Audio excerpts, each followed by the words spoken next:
जीवित पितांकर धन्यवाद हो मोर प्रिय माने पुणी थे परमेश्वर आमान को सुजोग देइछंती तांकरी पवित्र वाक्य शुणिबा पई। तेणु आसंतु आमे माने परमेश्वरंकर वाक्य रे ध्यान करिबा। जो प्रकाशित वाक्य आमे माने शिक्षा करी करी आसुअछु से प्रकाशित वाक्य भाग 33 पर्यंत आमे सारिछु। तो आज भाग 34 देखिबा। से भाग 34 रे प्रभु आज आमान को कोन कथा कहउछंती। आसंतु आम माने समय को नष्ट न करी मो सहित परमेश्वरंकर वाक्य खोलंतु। प्रकाशित वाक्य 2 पर्व 20 पदरु 23 पद पर्यंत। तथापि तुम्भ विरुद्धरे आंभर एही कथा अछि जिजे बल नामनी जेउ नारी आपना को भाववादिनी बोली कही मोहर दास मानंकु बेश्या गमन ओ देव प्रसाद भोजन करिबाकू शिक्षा देई भुलाउ अछि तुम्भे ताहार दुष्कर्म सह्य करूअछ।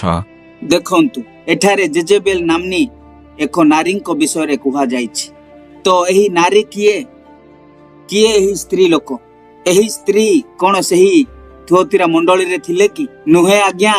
एही परि कोन सी जेजेबेल नामनी स्त्री सेही मंडली रे न थिले। पुणी एही जेजेबेल ताहाले किए ये हेउछंती पुरातन नियमर आहाब राजांको पत्नी जहार नाम जेजेबेल थिला।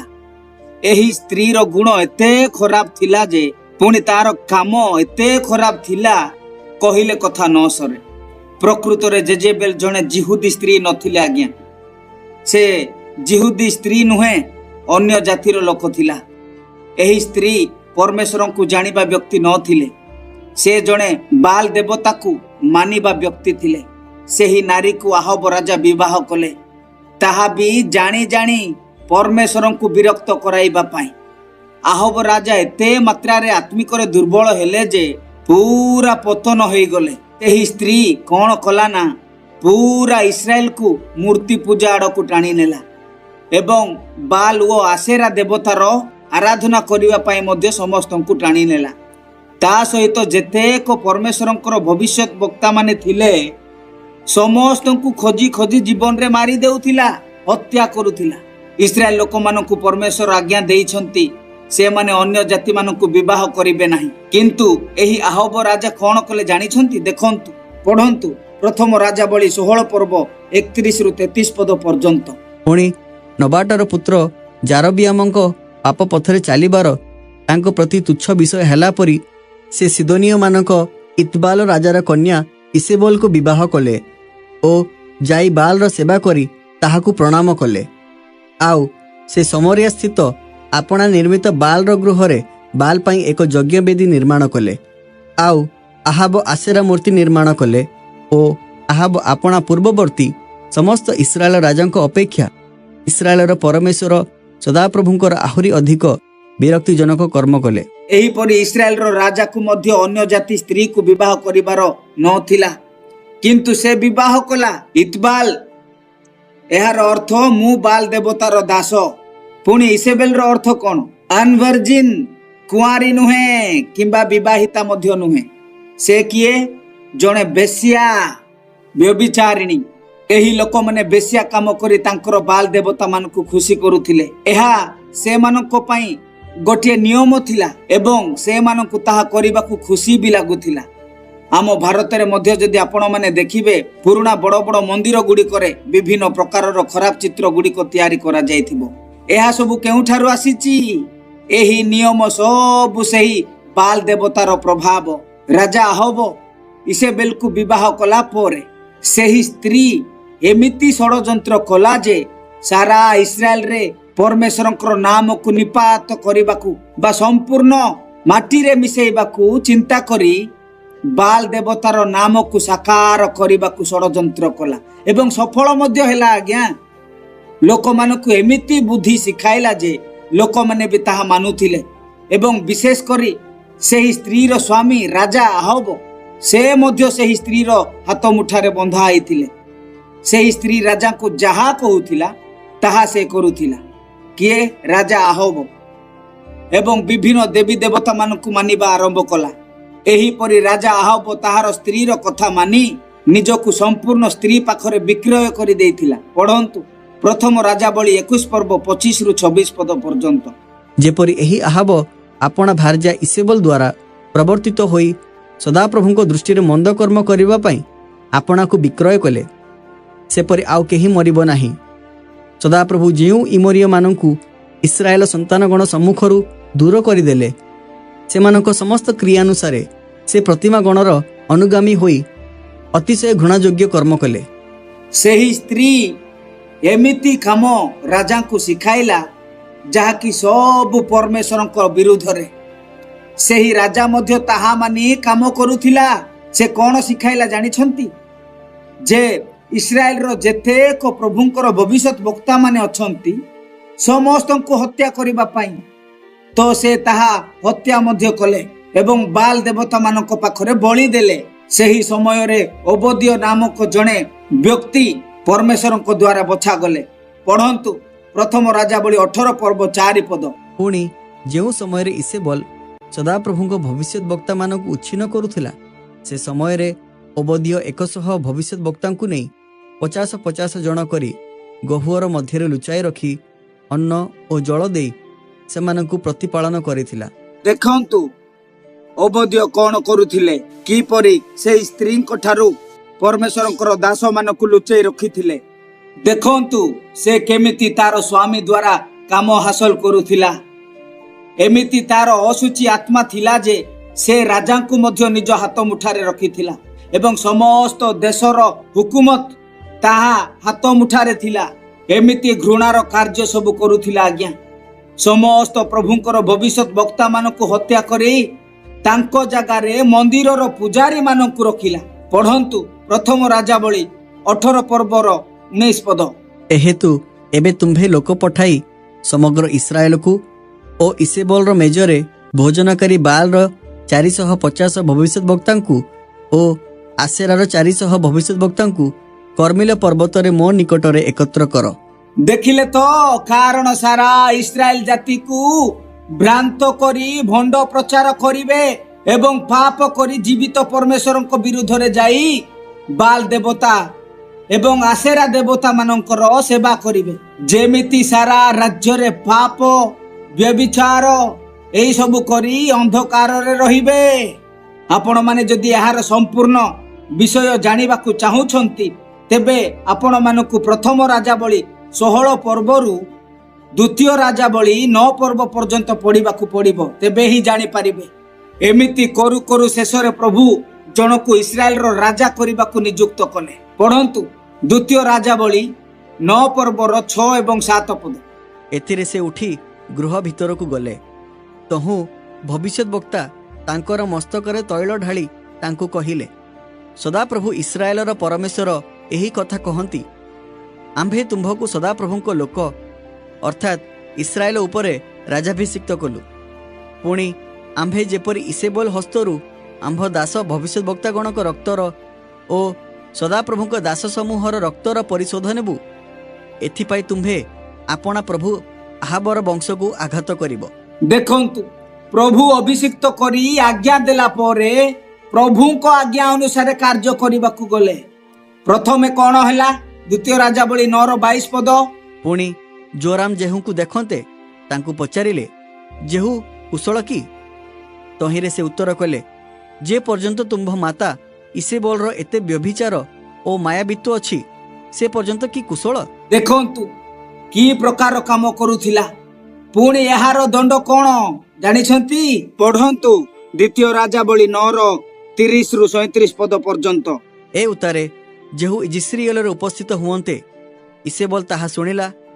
ତହୁଁ ସେ ଆପଣା ଚକ୍ଷୁରେ ଅଞ୍ଜନ ଦେଇ ଓ ଆପଣା ମସ୍ତକ ଭୂଷିତ କରି ଝରକା ନିକଟରେ ବାହାରକୁ ଅନାଇଲା। ପୁଣି ଜେହୁ ଦ୍ୱାରରେ ପ୍ରବେଶ କରିବା ବେଳେ ଇସେବଲ କହିଲା, ହେ ଆପଣା ପ୍ରଭୁର ହତ୍ୟାକାରୀ ସିମ୍ରି, କୁଶଳ କି? ଏଥିରେ ଜେହୁ ଝରକା ଆଡ଼େ ଆପଣା ମୁଖ ଉଠାଇ କହିଲେ, କିଏ ମୋ ପକ୍ଷରେ ଅଛି? କିଏ? ତହୁଁ ତାଙ୍କ ଆଡ଼କୁ 2 ବା 3 ନପୁଂସକ ଅନାଇଲେ। ଏଥିରେ ଜେହୁ କହିଲେ, ତାକୁ ତଳକୁ ପକାଇ ଦିଅ।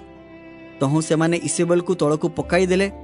ପୁଣି ତାହାର କିଛି ରକ୍ତ ପ୍ରାଚୀର ଓ ଅଶ୍ୱମାନଙ୍କ ଉପରେ ଛିଟକି ପଡ଼ିଲା ଓ ସେ ତାକୁ ପାଦ ତଳେ ଦଳିଲେ। ଏଥି ଉତ୍ତାରେ ଜେହୁ ଭିତରକୁ ଯାଇ ଭୋଜନପାନ କଲେ। ଆଉ ସେ କହିଲେ, ଏବେ ସେହି ଅଭିଶପ୍ତ ସ୍ତ୍ରୀର ବିଷୟ ବୁଝ ଓ ତାକୁ କବର ଦିଅ, କାରଣ ସେ ରାଜକନ୍ୟା। ଏଥିରେ ସେମାନେ ତାକୁ କବର ଦେବାକୁ ଗଲେ, ମାତ୍ର ତାହା ମୁଣ୍ଡର ଖପୁରି ଓ ପାଦ ଓ ହାତ ପାପୁଲି ଛଡ଼ା ଆଉ କିଛି ପାଇଲେ ନାହିଁ। ଏହେତୁ ସେମାନେ ଫେରି ଆସି ଜେହୁଙ୍କୁ ଜଣାଇଲେ। ତହିଁରେ ସେ କହିଲେ, ଏ ତ ସଦାପ୍ରଭୁଙ୍କ ବାକ୍ୟ। ସେ ଆପଣା ଦାସ ତିସ୍ବିୟ ଏଲିୟଙ୍କ ଦ୍ୱାରା ଏହା କହିଥିଲେ, ଯଥା ଜିସ୍ରିଏଲୀୟ ଭୂମିରେ କୁକୁରମାନେ ଇସବେଲର ମାଂସ ଖାଇବେ, ଆଉ ଜିସ୍ରିଏଲୀୟ ଭୂମିରେ ଇସବେଲର ଶବକ୍ଷେତ୍ର ଉପରେ ଖତ ପରି ହେବ। ତହିଁରେ ଏ ଇସେବଲ ବୋଲି ଲୋକେ କହିବେ ନାହିଁ। ଦେଖିଲେ ତ, ତେଣୁ ମୋର ପ୍ରିୟମାନେ ସାବଧାନ। ପରମେଶ୍ୱରଙ୍କ ସହିତ ଖେଳିବା ଲୋକମାନଙ୍କର ପରିସ୍ଥିତି କିପରି ସେହି ରାଜା ତାଙ୍କୁ ମାରିଦେଲା ଏବଂ ତଳେ ପଡ଼ିବା କ୍ଷଣି କୁକୁରମାନେ ଅପେକ୍ଷା କରିଥିଲେ ଖାଇବାକୁ। ଦେଖନ୍ତୁ, ଶେଷରେ କିଛି ବି ମିଳିଲା ନାହିଁ, କେବଳ ଏତିକି ମିଳିଲା, ମୁଣ୍ଡ ଆଉ ପାଦ ଟିକେ। ତେଣୁ ସାବଧାନ। ତ ପୁଣି ଆସନ୍ତୁ ଆମେ ପଢିବା ପ୍ରକାଶିତ ବାକ୍ୟ 2 ପର୍ବର 20ରୁ 23 ପଦ ପର୍ଯ୍ୟନ୍ତ। ତଥାପି ତୁମ୍ଭ ବିରୁଦ୍ଧରେ ଆମ୍ଭର ଏହି କଥା ଅଛି, ଜିଜେବଲ ନାମ୍ନୀ ଯେଉଁ ନାରୀ ଆପଣାକୁ ଭାବବାଦିନୀ ବୋଲି କହି ମୋହର ଦାସମାନଙ୍କୁ ବେଶ୍ୟାଗମନ ଓ ଦେବପ୍ରସାଦ ଭୋଜନ କରିବାକୁ ଶିକ୍ଷା ଦେଇ ଭୁଲାଉଅଛି, ତୁମ୍ଭେ ତାହାର ଦୁଷ୍କର୍ମ ସହ୍ୟ କରୁଅଛ। ଆମ୍ଭେ ତାହାକୁ ମନ ପରିବର୍ତ୍ତନ କରିବାକୁ ସମୟ ଦେଲେ ହେଁ ସେ ଆପଣା ବେଶ୍ୟାବୃତ୍ତିରୁ ମନ ପରିବର୍ତ୍ତନ କରିବାକୁ ଇଚ୍ଛୁକ ହେଉନାହିଁ। ଦେଖ, ଆମ୍ଭେ ତାହାକୁ ଶଯ୍ୟାଶାୟୀ କରିବୁ, ଆଉ ଯେଉଁମାନେ ତାହା ସହିତ ବ୍ୟଭିଚାର କରନ୍ତି ସେମାନେ ତାହାର କର୍ମର ସହଭାଗିତାରୁ ମନ ପରିବର୍ତ୍ତନ ନ କଲେ ଆମ୍ଭେ ସେମାନଙ୍କୁ ମହାକ୍ଲେଶରେ ପକାଇବା। ପୁଣି ଆମ୍ଭେ ତାହାର ଅନୁଗମନକାରୀମାନଙ୍କୁ ମୃତ୍ୟୁ ଦ୍ୱାରା ବିନାଶ କରିବୁ। ସେଥିରେ ଆମ୍ଭେ ଯେ ମର୍ମ ଓ ହୃଦୟର ପରୀକ୍ଷକ, ପୁଣି ତୁମ୍ଭମାନଙ୍କର ପ୍ରତ୍ୟେକ ଜଣକୁ ଆପଣା ଆପଣା କର୍ମାନୁସାରେ ଫଳଦାତା, ଏହା ମଣ୍ଡଳୀଗଣ ଜାଣିବେ। ତ ସେହି ସମୟରେ ଜେଜେବେଲ ନଥିଲେ ଆଜ୍ଞା, କିନ୍ତୁ ତାହାର ଆତ୍ମା ସେହି ସମୟରେ ଲୋକମାନଙ୍କ ପାଖରେ କାମ କରୁଥିଲା। ତ ଏହି ଆତ୍ମାର କାମ କ'ଣ? ନା କେମିତି ମଣ୍ଡଳୀକୁ ପ୍ରଭୁଙ୍କ ଠାରୁ ଅଲଗା ବା ପୃଥକ କରି ଦୁନିଆଦାରୀ ବା ସାଂସାରିକ ଆଡ଼କୁ ନେବାର ଲକ୍ଷ୍ୟ। ଆପଣମାନେ ଜାଣିଛନ୍ତି ମଣ୍ଡଳୀର ସବୁଠାରୁ ବଡ଼ ଶତ୍ରୁ କେଉଁଠାରେ ଅଛନ୍ତି? ସେ ବାହାରେ ନୁହେଁ, ମଣ୍ଡଳୀ ଭିତରେ ହିଁ ଅଛନ୍ତି ଏବଂ ଚେଷ୍ଟା ଚଲେଇଥିବେ। କ'ଣ ଚାହୁଁଥିବେ? ଯେ କେମିତି ମଣ୍ଡଳୀର ପବିତ୍ରତା ଏବଂ ପୃଥକୀକୃତ ଜୀବନ ଯାପନକୁ ନଷ୍ଟ କରିବେ ଏବଂ ନିଜେ ସଂସାର ସାଙ୍ଗରେ ମିଳନ ହେବେ। ପ୍ରଭୁଙ୍କ ବାକ୍ୟ ଠାରୁ ଅଲଗା କରିବାର ତାଙ୍କର ଉଦ୍ଦେଶ୍ୟ। ମୋର ପ୍ରିୟମାନେ, ଏହିପରି ଆଜିକା ଡେଟ୍ରେ ଆପଣମାନଙ୍କ ମଣ୍ଡଳୀ ଗୁଡ଼ିକରେ ମଧ୍ୟ ସେହିପରି ତାହା ଚାଲିଛି। ତାହା ଆପଣମାନେ ଉତ୍ତମ ଭାବରେ ଜାଣିଛନ୍ତି। ସତ୍ୟ ବାକ୍ୟର ପାଳନ ନ କରି ରୀତି ରିବାଜ, ପର୍ବପର୍ବାଣୀ, ଗୀତ ନାଚ ମଣ୍ଡଳୀରେ ଚାଲିଛି। ଏପଟେ ବାକ୍ୟରେ ପୁରା ଜିରୋ।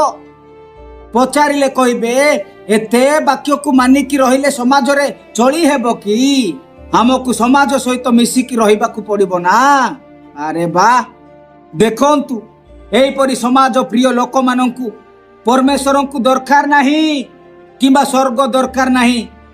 ଅପେକ୍ଷା କରନ୍ତୁ, ସେମାନଙ୍କୁ ଫଳ ନିଶ୍ଚିନ୍ତ ମିଳିବ। ପୁଣି ପଦ 20, ଜେଜେବେଲ ନାମ୍ନୀ ଯେଉଁ ନାରୀ ଆପଣାକୁ ଭାବବାଦିନୀ ବୋଲି କହି ମୋର ଦାସମାନଙ୍କୁ କ'ଣ ନା ଭାବବାଦିନୀ। ଏହାର ଅର୍ଥ, ମୁଁ ଯାହା କହୁଛି ତାହା ମୁଁ ନିଜ ଠାରୁ ନୁହେଁ, ପରମେଶ୍ୱରଙ୍କ ଠାରୁ କହୁଛି। କ'ଣ ତୁମେ ଏତେ ବାକ୍ୟ ମାନିବା ଦରକାର ନାହିଁ? ସଂସାର ସାଙ୍ଗରେ ମିଳିମିଶି ରୁହ। ସେମାନେ ଯେମିତି ରୀତି ରିବାଜ, ପର୍ବପର୍ବାଣୀ ପାଳନ କରୁଛନ୍ତି ସେହିପରି ତୁମେ ମଧ୍ୟ କର।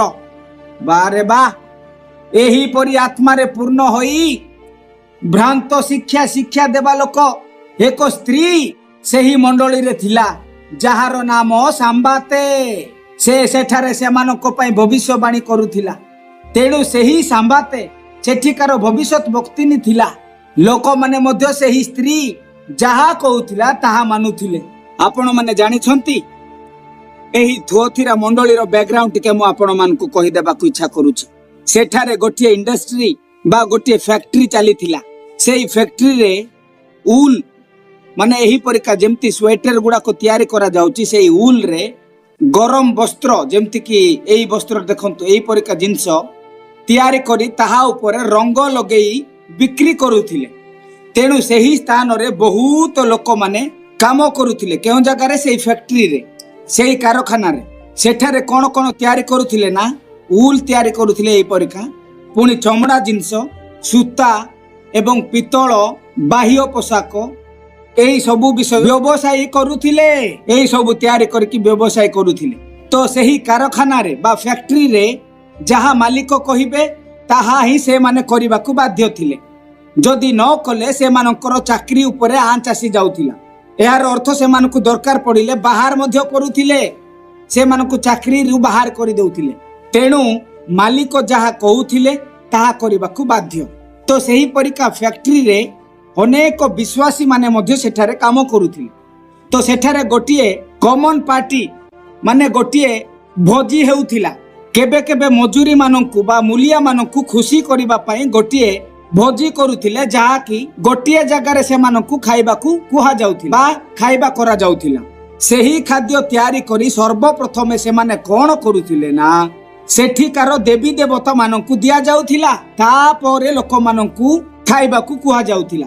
तो एही सब जानी पारी विश्वासी माने ताहा जेतेबेले खाइबाकू मना करुथिले सेही समय सेही नारी जिए कि सांबाते बोली कि जेउ निजकु भाववादिनी बोली कहूथिले से कोन करुथिले ना सेही विश्वासी मानकु कहूथिले किछि टेंशन नियोनी खाओ चलिबो खाइले किछि असुविधा नाही बोली कि कहूथिला। जदि यह खाइबो नाही तेबे तुमकु काले चाकरी रु बाहर करि देबे सेथि पय तुमे कोन करो ना ताहा खाइ दियो खाइले किछि असुविधा नाही। दुनिया संगरे टिके मिली मिसी रहिबाकू हेबो ना न हेले चली पारिबो नाही। बाप रे बा टिके देखंतु ताहार प्लान।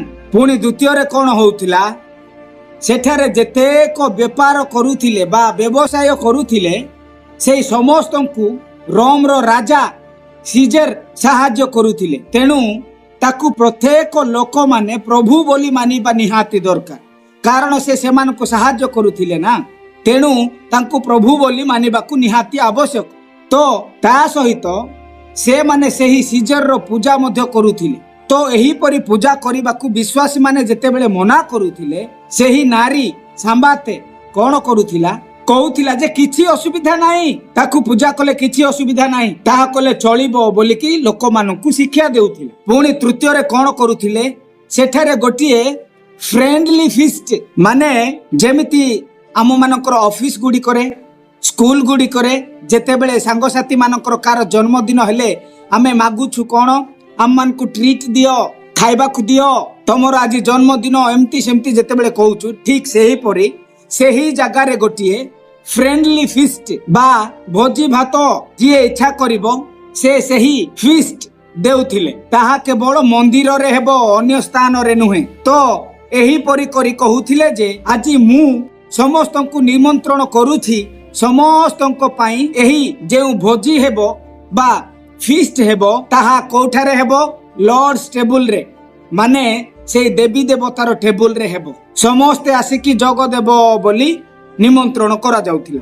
ताहार अर्थ सेही स्थान रो देवी देवता मानक टेबल रे सेही भोजी भात हेला परे बसिकी खाइबे। तो सबु लोक जाई सेठारे खाइबाकू जाउथिले। तो विश्वासी माने मना जेतेबेले करूथिले सेही नारी सांबाते कोन करूथिला ना ठीक अछि किछि असुविधा नाही एहा खाइले चलिबो तमे खाई पारिबो एही परिका शिक्षा देउथिला। जदि आपण माने देखिबे तो आरंभरू मंडली की परि प्रभु जीशु ख्रीष्ट को देखिकी वाक्य अनुसार चलुथिला। स्मुरना मंडली समय रे मंडली की परि ताड़ना सहयोग करुथिला प्रभु जीशु को पाई केतेक लोक माने प्रभु जीशु को पाई बोली केते विश्वासी माने बलिदान हेउथिले एवं बलिदान हेबाकू पछाउ नथिले। किंतु जेबे स्वर्ग मंडली रो समय आसिला काल क्रमे बा धीरे धीरे विश्वासी मानकू एते ताड़ना आसिला नाही से मानकू टिके टिके ढिला भी मिली गला। तो विश्वासी माने पूरा खुशी जेमिति से मानकू ढिला मिलिला सेमिति विश्वासी माने धीरे धीरे सत्य वाक्य को छाड़ी संसार आड़ को चली गले। एही परी आसु आसु जेबे थुअतीरा मंडली रो समय आसी गला एही इसेबेल रो आत्मा मंडली रे पसी धीरे धीरे मंडली को सत्य वाक्य रु दूरे देबा आरंभ कला एवं सब सांसारिकता को मंडली भीतर को आनिला। ଏହି ଇସେବେଲର ଆତ୍ମା କଣ? ଆଜ୍ଞା, ଏହା ରୋମାନ କାଥଲିକ ମଣ୍ଡଳୀର ସିଷ୍ଟମ, ନିୟମ କାନୁନ। ମୁଁ ପୂର୍ବ ଭିଡିଓ ଗୁଡ଼ିକରେ କହି ସାରିଛି, ଏହି ଫର୍ଗ ମଣ୍ଡଳୀ ଠାରୁ ହିଁ ରୋମାନ କ୍ୟାଥଲିକର ମଣ୍ଡଳୀ ଆରମ୍ଭ ହେଇଛି। ଏହି ଇସେବେଲର ଆତ୍ମା ଆଉ କିଏ ନାହିଁ, ସେହି ରୋମାନ କାଥଲିକ ମଣ୍ଡଳୀର ସିଷ୍ଟମ। ଏହି ରୋମାନ କାଥଲିକର ମଣ୍ଡଳୀର ସିଷ୍ଟମ, ନିୟମ କାନୁନ କଣ ଜାଣିଛନ୍ତି?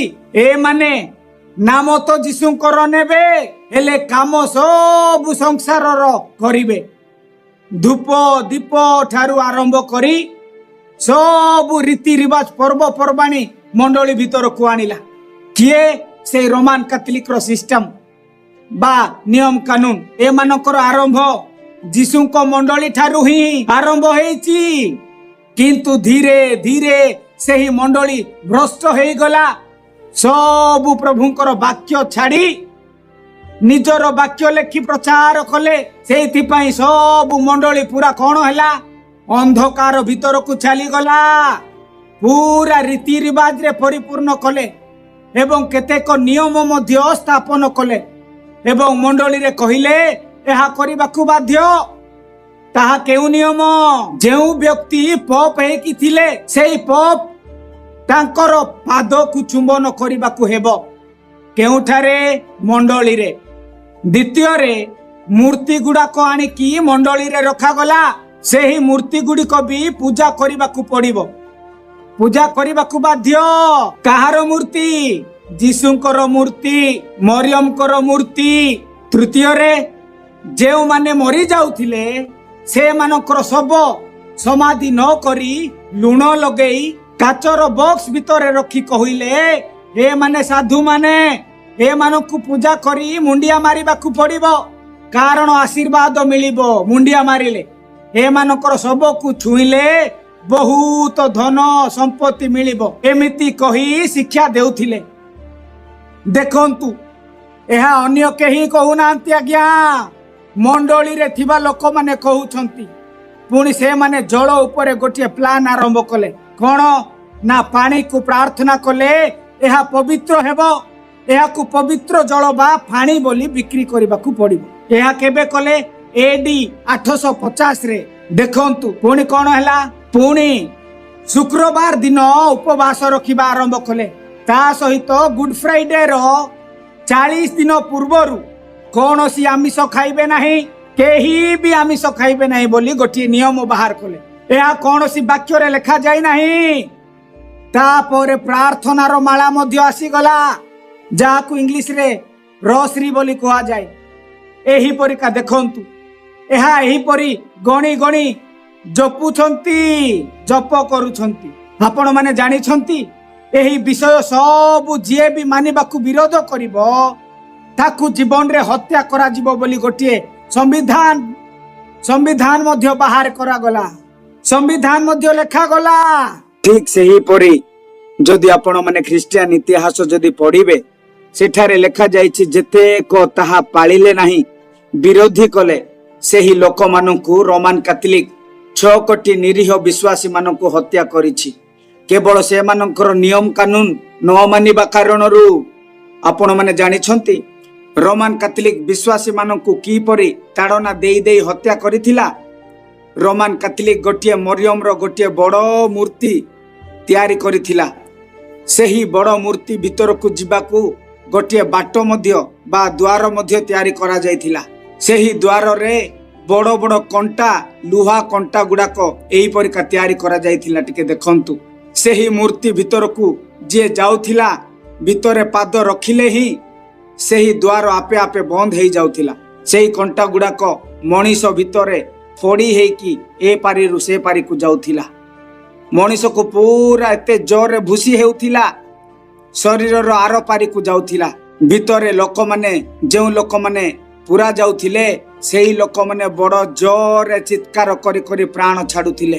ଏପରି ବିଜାତି ଲୋକମାନଙ୍କ ଠାରୁ ବି ଅଧିକ ନିର୍ଦ୍ଦୟ ଭାବରେ ରୋମାନ କାଥଲିକ ନିରୀହ ବିଶ୍ୱାସୀ ମାନଙ୍କୁ ହତ୍ୟା କରିଛି। ଟିକେ ଭାବନ୍ତୁ, ସେହି ନିରୀହ ବିଶ୍ୱାସୀ ମାନଙ୍କର ଭୁଲ କଣ ଥିଲା? ନା, ଏହି ରୋମାନ କାଥଲିକର ନିୟମ କାନୁନ ବା ସିଷ୍ଟମକୁ ମାନିଲେ ନାହିଁ, ମାନୁ ନଥିଲେ, ମୂର୍ତ୍ତି ପୂଜା କରୁନଥିଲେ। ସେଇଥିପାଇଁ ଏହିପରିକା ପରିସ୍ଥିତି। ତା ସହିତ ରୋମାନ କାଥଲିକ ଅନ୍ୟ ଏକ ନିୟମ ବାହାର କରି ଆଣିଲେ। କ'ଣ ଜାଣିଛନ୍ତି? ତାହା ହେଉଛି ବାଇବେଲ ଯେତିକି ପବିତ୍ର ସେତିକି ହିଁ ଆମର ସବୁ ନିୟମ କାନୁନ ବା ରୀତି ରିବାଜ ବା ପର୍ବପର୍ବାଣୀ ସେତିକି ପବିତ୍ର ବୋଲି କହିଲେ। ଦେଖନ୍ତୁ, ଏହି ଜେଜେବେଲ ବା ଇସବେଲ ଏହାର ଉପଦେଶ କ'ଣ ନା ଏହି ବାଇବେଲ ଯେତିକି ପବିତ୍ର ସେତିକି ହିଁ ଆମର କରିଥିବା ଏହି ରୀତି ରିବାଜ ପବିତ୍ର ଅଟେ। ବାପରେ ବା! ତ ଏହିପରି କରୁ କରୁ ଏବେ ସମସ୍ତ ମଣ୍ଡଳୀରେ ମଧ୍ୟ ସେହି ରୀତି ରିବାଜ ଚାଲୁ ରଖିଛନ୍ତି, ଚାଲିଛି। ସତ୍ୟ ବାକ୍ୟର ଉପଦେଶକୁ ଲୋକମାନେ ଆଉ ଏବେ ଶୁଣୁନାହାନ୍ତି କି କହୁନାହାନ୍ତି। ଏବେ ଆଉ ନାହିଁ। ସବୁ ରୀତି ନୀତି ନିୟମ କାନୁନ ପଲିଟିକ୍ସ ମଣ୍ଡଳୀ ଗୁଡାକରେ ଚାଲିଛି। ଆଉ ମଣ୍ଡଳୀରେ ପବିତ୍ରତା ପୃଥକୀକୃତ ଜୀବନ ଅଲଗତାଇ କିଛି ବି ନାହିଁ। ବିଶ୍ୱାସୀ ମାନେ କ'ଣ କହନ୍ତି ଜାଣିଛନ୍ତି? ଆମକୁ ପ୍ରଭୁ ବି ଦରକାର, ସାଂସାରିକ ବି ଦରକାର। ସଂସାର ଯେମିତି ଜନ୍ମଦିନ ପାଳନ କରିବ, ବିଶ୍ୱାସୀ ମାନେ ମଧ୍ୟ ସେମିତି ସେହି ପ୍ରକାରେ ଜନ୍ମଦିନ ପାଳନ କରିବେ। ସଂସାର ଯେମିତି ବାହାଘର କରିବ, ବିଶ୍ୱାସୀ ମଧ୍ୟ ସେହିପରି ବାହାଘର କରିବ। ସଂସାର ଯେମିତି ଶୁଦ୍ଧ କାମ ହେଉ, ରାକ୍ଷୀ ପୂର୍ଣ୍ଣିମା ହେଉ, ଦୀପାବଳି ହେଉ, ନୂଆଖାଇ ହେଉ, ଯେକୌଣସି ବି ସଂସାର ଯେମିତି ବନେଇବ, ଯେମିତି ପାଳନ କରିବ, ବିଶ୍ୱାସୀ ବି କହିବ ମୁଁ ବି ସେମିତି କରିବି ବୋଲି ସେମିତି ପାଳନ କରୁଛନ୍ତି। ଯଦି କେହି ମରିଯାଆନ୍ତି ଅବିଶ୍ୱାସୀ ବା ବିଜାତି, ସେମାନଙ୍କର ରୀତି ରିବାଜ ଅନୁସାରେ 10, 11, 12, 13 ଏମିତି କ'ଣ ସବୁ କରନ୍ତି।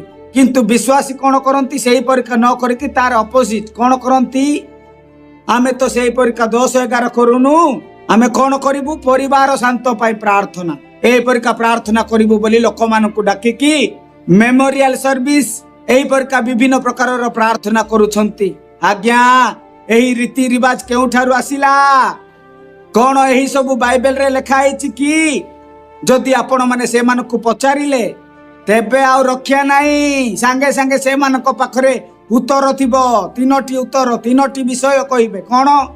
ପ୍ରଥମରେ କହିବେ ଏମିତି ପାଳ ନାହିଁ ବୋଲିକି ବାଇବେଲରେ କେଉଁଠାରେ ଲେଖା ଯାଇଛି। ପୁଣି ଦ୍ୱିତୀୟରେ କହିବେ ଆମେ କ'ଣ ସେମାନଙ୍କ ପରି ପାଳୁଛୁ? ଖାଲି ଟିକେ ନା। ପୁଣି ତୃତୀୟରେ କ'ଣ କହିବେ? ଏହିପରି ନ କଲେ କ'ଣ ସମାଜରେ ଚଳି ହେବ? ସମାଜରେ ରହିବାକୁ ହେଲେ ଆମମାନଙ୍କୁ ସଂସାର ସହିତ ମିଳନ କରିବାକୁ ହେବ, ନହେଲେ ଚଳି ହେବ ନାହିଁ। ଆମକୁ ଗାଁ ସମାଜରୁ ବାହାର କରିଦେବେ।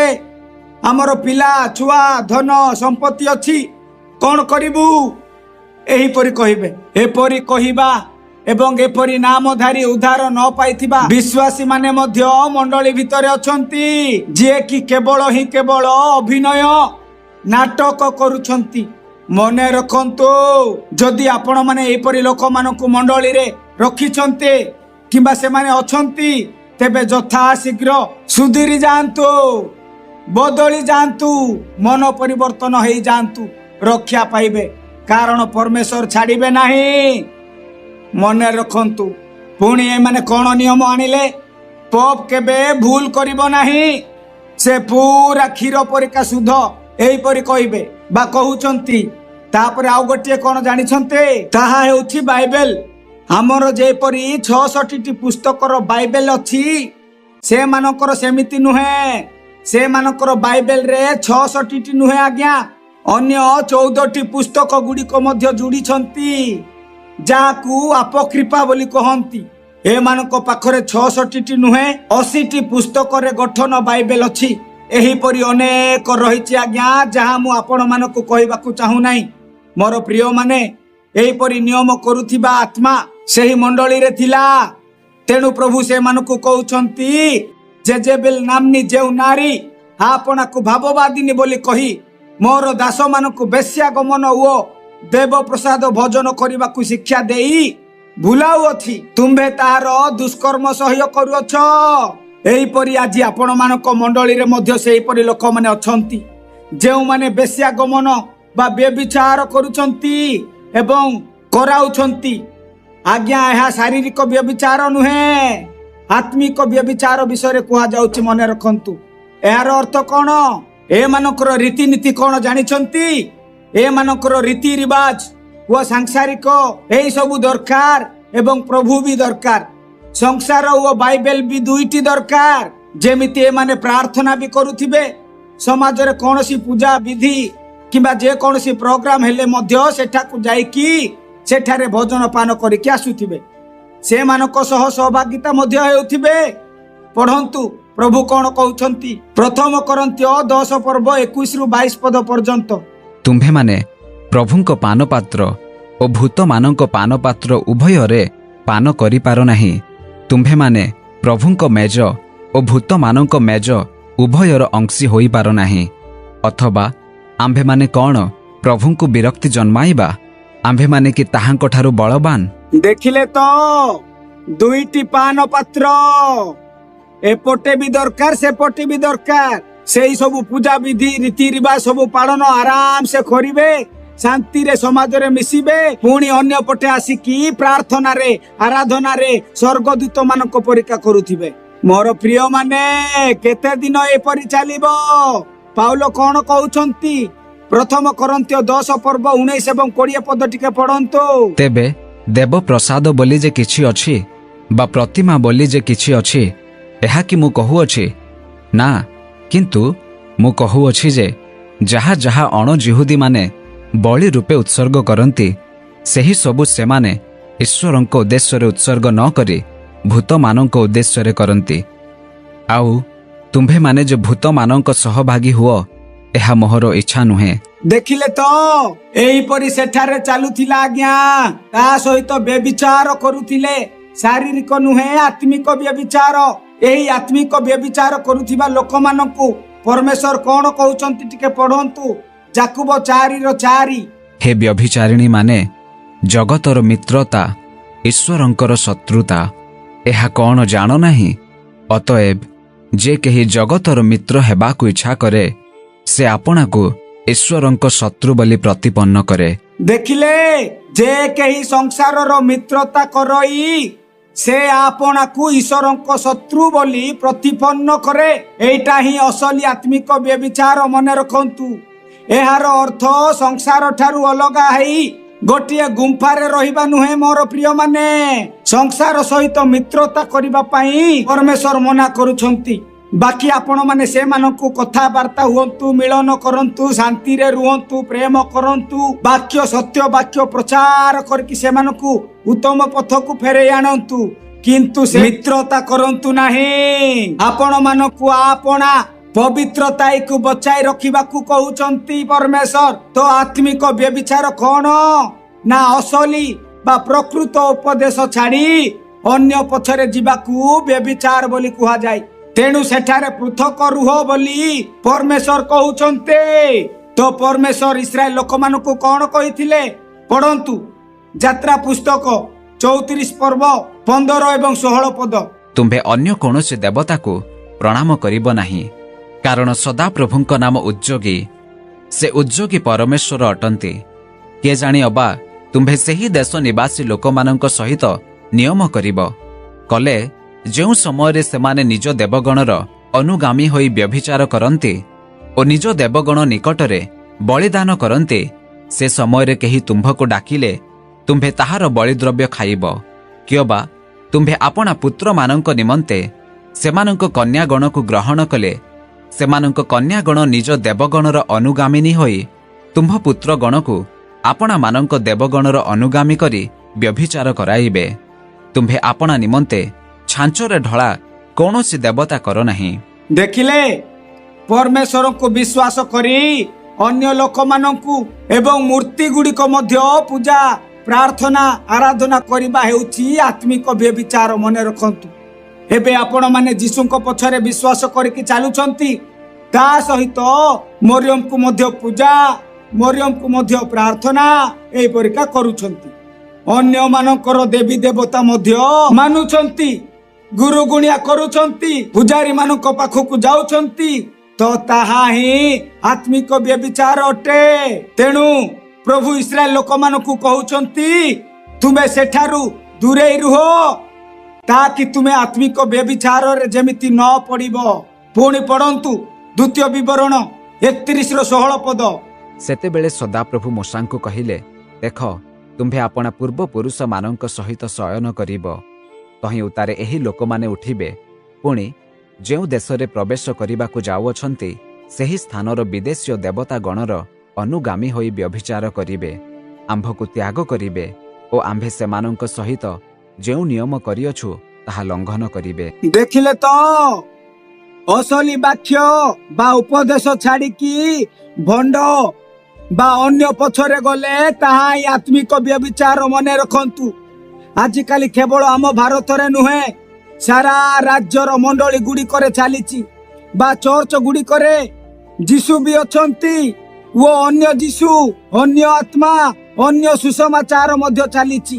ଯଦି ଆପଣମାନେ ଅନ୍ୟ ଯୀଶୁଙ୍କର ଉପଦେଶକୁ ଗ୍ରହଣ କରୁଛନ୍ତି ତେବେ ଆପଣମାନେ ଆତ୍ମିକ ବ୍ୟଭିଚାର କରୁଛନ୍ତି। ପାଉଲ କଣ କହୁଛନ୍ତି ଏ ବିଷୟରେ ଟିକେ ଦେଖନ୍ତୁ। ଗାଲାତୀୟ 1:6-10 ପଦ ପର୍ଯ୍ୟନ୍ତ। ଖ୍ରୀଷ୍ଟଙ୍କ ଅନୁଗ୍ରହରେ ଯେ ତୁମ୍ଭମାନଙ୍କୁ ଆହ୍ୱାନ କଲେ, ତାହାଙ୍କଠାରୁ ତୁମ୍ଭେମାନେ ଯେ ଏତେ ଶୀଘ୍ର ବିମୁଖ ହୋଇ ଅନ୍ୟ ସୁସମାଚାର ପ୍ରତି ଅନୁରକ୍ତ ହେଉଅଛ, ଏଥିରେ ମୁଁ ଚମତ୍କୃତ ହେଉଅଛି। ତାହା ଅନ୍ୟ ସୁସମାଚାର ସୁଦ୍ଧା ନୁହେଁ, କେବଳ କେତେକ ତୁମ୍ଭମାନଙ୍କୁ ଅସ୍ଥିର କରୁଅଛନ୍ତି ଓ ଖ୍ରୀଷ୍ଟଙ୍କ ସୁସମାଚାରକୁ ବିକୃତ କରିବାକୁ ଇଚ୍ଛା କରୁଅଛନ୍ତି। କିନ୍ତୁ ଯେଉଁ ସୁସମାଚାର ଆମ୍ଭେମାନେ ତୁମ୍ଭମାନଙ୍କ ନିକଟରେ ପ୍ରଚାର କରିଥିଲୁ, ଯଦି ଆମ୍ଭେମାନେ କିମ୍ବା ସ୍ୱର୍ଗରୁ ଦୂତ ହେଲେ ମଧ୍ୟ ତା ବ୍ୟତୀତ ଅନ୍ୟ ସୁସମାଚାର ପ୍ରଚାର କରେ, ତେବେ ସେ ଶାପଗ୍ରସ୍ତ ହେଉ। ଯେପରି ଆମ୍ଭେମାନେ ପୂର୍ବରେ କହିଅଛୁ, ସେହିପରି ମୁଁ ଏବେ ଆଉ ଥରେ କହୁଅଛି, ଯେଉଁ ସୁସମାଚାର ତୁମ୍ଭେମାନେ ଗ୍ରହଣ କରିଥିଲ, ତା ବ୍ୟତୀତ ଯଦି କୌଣସି ଲୋକ ଅନ୍ୟ ସୁସମାଚାର ତୁମ୍ଭମାନଙ୍କ ନିକଟରେ ପ୍ରଚାର କରେ, ତେବେ ସେ ଶାପଗ୍ରସ୍ତ ହେଉ। ମୁଁ କି ଏବେ ମନୁଷ୍ୟମାନଙ୍କର କିମ୍ବା ଈଶ୍ୱରଙ୍କର ପ୍ରିୟପାତ୍ର ହେବାକୁ ଯତ୍ନ କରୁଅଛି, ଅବା ମନୁଷ୍ୟମାନଙ୍କୁ କି ସନ୍ତୁଷ୍ଟ କରିବାକୁ ଚେଷ୍ଟା କରୁଅଛି? ଯଦି ମୁଁ ଏବେ ସୁଦ୍ଧା ମନୁଷ୍ୟମାନଙ୍କୁ ସନ୍ତୁଷ୍ଟ କରୁଥାନ୍ତି, ତେବେ ମୁଁ ଖ୍ରୀଷ୍ଟଙ୍କର ଦାସ ହୁଅନ୍ତି ନାହିଁ। ଦେଖିଲେ ତ, 2 Corinthos 11:4। କାରଣ ଯେଉଁ ଯୀଶୁଙ୍କୁ ଆମ୍ଭେମାନେ ପ୍ରଚାର କଲୁ ନାହିଁ, ଏପରି ଅନ୍ୟ ଯୀଶୁଙ୍କୁ ଯଦି କେହି ଆସି ପ୍ରଚାର କରେ, ବା ଯେଉଁ ଆତ୍ମା ତୁମ୍ଭେମାନେ ପ୍ରାପ୍ତ ହେଲ ନାହିଁ, ଏପରି ଅନ୍ୟ ଏକ ଆତ୍ମା ପ୍ରାପ୍ତ ହୁଅ, ଅବା ଯେଉଁ ସୁସମାଚାର ତୁମ୍ଭେମାନେ ଗ୍ରହଣ କଲ ନାହିଁ, ଏପରି ଅନ୍ୟ ଏକ ସୁସମାଚାର ପ୍ରାପ୍ତ ହୁଅ, ତାହେଲେ ତୁମ୍ଭେମାନେ ତ ବଡ଼ ସହିଷ୍ଣୁ। ତେଣୁ ସାବଧାନ, ବିଭିନ୍ନ ପ୍ରକାରର ରୀତି ରିବାଜ, ମୂର୍ତ୍ତି ପୂଜା, ଆତ୍ମିକ ବ୍ୟଭିଚାର, ଯୀଶୁଙ୍କର ହେଉ, ମରିୟମଙ୍କର ହେଉ, କିମ୍ବା 12 ଜଣଙ୍କ ଶିଷ୍ୟଙ୍କର ମୂର୍ତ୍ତି, କିମ୍ବା କୃଷ କାଠ, କିମ୍ବା ଯୀଶୁଙ୍କର ଫଟୋ, କିମ୍ବା ବେକରେ ଗୋଟିଏ କୃଷର ମାଳା, ଯେ କୌଣସି ଆପଣ କରୁଛନ୍ତି, ସବୁ ଆତ୍ମିକ ବ୍ୟଭିଚାର। ମନେ ରଖନ୍ତୁ, ସେହି ଲୋକମାନେ ପ୍ରଭୁଙ୍କ ଠାରୁ ଅଧିକ ସେହି ମୂର୍ତ୍ତି, ସେହି ଫଟୋ, ସେହି ମାଳା, ସେହି ସବୁକୁ ଇମ୍ପୋର୍ଟାଣ୍ଟ ଦେଉଛନ୍ତି। ସେଇଥିପାଇଁ ଜିରିମିୟ 10:14 ପଦରେ ଲେଖାଯାଇଛି, ପ୍ରତ୍ୟେକ ମନୁଷ୍ୟ ପଶୁବତ୍ ଓ ଜ୍ଞାନହୀନ ହୋଇଅଛି, ପ୍ରତ୍ୟେକ ସ୍ୱର୍ଣ୍ଣକାର ଆପଣ ଖୋଦିତ ପ୍ରତିମା ଦ୍ୱାରା ଲଜ୍ଜିତ ହୋଇଅଛି, କାରଣ ତାହାର ଢଳା ପ୍ରତିମା ମିଥ୍ୟା ଓ ସେମାନଙ୍କଠାରେ ପ୍ରାଣବାୟୁ ନାହିଁ। ପ୍ରାଣବାୟୁ ନାହିଁ। ଦେଖିଲେ ତ, ତାହାଙ୍କ ପବିତ୍ର ନାମ ଆଉ ଅପବିତ୍ର କର ନାହିଁ। ପୁଣି ପଢନ୍ତୁ ଜିହିଜିକେଲ 20:39 ପଦ। ହେ ଇସ୍ରାଏଲ ବଂଶ, ପ୍ରଭୁ ସଦାପ୍ରଭୁ ତୁମ୍ଭମାନଙ୍କ ବିଷୟରେ ଏହି କଥା କହନ୍ତି, ତୁମ୍ଭେମାନେ ଯଦି ଆମ୍ଭ ବାକ୍ୟରେ ମନୋଯୋଗ ନ କରିବ, ତେବେ ତୁମ୍ଭେମାନେ ପ୍ରତ୍ୟେକ ଯାଇ ଏବେ ଓ ଏଥି ଉତ୍ତାରେ ମଧ୍ୟ ଆପଣା ଆପଣା ପ୍ରତିମାଗଣର ସେବା କର, ମାତ୍ର ତୁମ୍ଭେମାନେ ଆପଣମାନଙ୍କର ଉପହାର ଓ ପ୍ରତିମାଗଣ ଦ୍ୱାରା ଆମ୍ଭର ପବିତ୍ର ନାମ ଆଉ ଅପବିତ୍ର କରିବ ନାହିଁ। ଏହିପରି ଲୋକମାନେ ମଣ୍ଡଳୀରେ ଅଛନ୍ତି ଏବଂ ନିଜକୁ ବଡ଼ ଧାର୍ମିକ ଓ ନମ୍ବର 1 ବିଶ୍ୱାସୀ ବୋଲିକି କହନ୍ତି, କିନ୍ତୁ ପ୍ରଭୁ ସେମାନଙ୍କୁ କଣ କହୁଛନ୍ତି ଜାଣିଛନ୍ତି? ପଢନ୍ତୁ ମାର୍କ 7:7 ଏବଂ 8 ପଦ। ସେମାନେ ମନୁଷ୍ୟମାନଙ୍କ ବିଧିଗୁଡ଼ିକୁ ଧର୍ମର ଉପଦେଶ ବାଣୀ ବୋଲି ଶିକ୍ଷା ଦେଇ ବୃଥାରେ ଆମ୍ଭର ଆରାଧନା କରନ୍ତି। ତୁମ୍ଭେମାନେ ଈଶ୍ୱରଙ୍କ ଆଜ୍ଞା ପରିତ୍ୟାଗ କରି ମନୁଷ୍ୟମାନଙ୍କ ପରମ୍ପରାଗତ ରୀତିନୀତି ଧରି ବସିଅଛ। ସେମାନେ ବୃଥାରେ ଆମ୍ଭର ଉପାସନା କରନ୍ତି। ପୁଣି ସେମାନେ ଶେଷରେ ମରିୟମକୁ ମଧ୍ୟ ମଧ୍ୟସ୍ଥି କରି ପ୍ରାର୍ଥନା ଆରମ୍ଭ କଲେ, ଆରାଧନା କରିବାକୁ ଆରମ୍ଭ କଲେ। କିନ୍ତୁ ମନେ ରଖନ୍ତୁ, ଏହା ସବୁ ବାକ୍ୟର ବାହାରେ। ଆମର କେହି ମଧ୍ୟସ୍ଥି ନାହାନ୍ତି, केवल जणे ही से किए यीशु ख्रीष्ट।